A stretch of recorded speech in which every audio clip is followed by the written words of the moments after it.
అసలే మనది ఆంధ్ర. కారాలు, ఉప్పులు ఎక్కువ కొంచెం తినకపోయినా, అస్సలు తినకపోతే ఎలా ఉంటదంటే అలా ఉంటదన్నమాట. సో, అందుకని మధ్యాహ్నం లంచ్‌కి ఫుల్‌గా కాకరకాయ కారమేసుకొని, నెయ్యేసుకొని స్పైసీగా తిన్నా, బ్రౌన్ రైస్‌లోనే తినాలండి. ఇంక తర్వాత ఎక్కడన్నా వేడి చేసి అసలే మనకి ఉగాది ఈవెంట్ ఉంది. సో, ఆ వీడియో కూడా పోస్ట్ చేస్తా.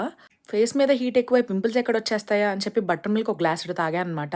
ఇంక ఈవినింగ్ దుర్గాని పికప్ చేసుకొని దివ్యాంక వాళ్ళ ఇంటికెళ్ళామనమాట ఫ్రెండ్స్ హౌస్‌కి. ఎందుకంటే ఉగాది ఈవెంట్ మాకు ఈ సండే జరుగుతది.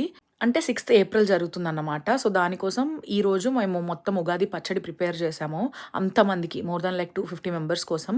దారిలో కొన్ని కొన్ని కావాల్సినయి ఉంటే బనానాస్ లేపోతే మెక్సికన్ మ్యాంగోస్ అంటే అవే ఇక్కడ పుల్లగా ఉంటాయన్నమాట. ఇంక అలాంటివి తీసుకొని వెళ్ళిపోయాము. చాలా నచ్చినట్టు అంటే నాకు నచ్చినట్టు నేను చేయించుకున్నాననమాట పచ్చడి. షుగర్స్ ఎక్కువ తినకూడదని చెప్పి మొన్న గూడా నేను ఫస్ట్ అసలైన ఉగాది పండుగ రోజు నేను తినలేదు చేస్తే ఎక్కువ. ఏదో కొంచెం తిన్నాను అంతే అలా అలా. బట్ ఈసారి బౌల్‌లో యేసుకొని పచ్చెనగ పప్పుతో మా స్టైల్‌లో చేసుకొని తిన్నా.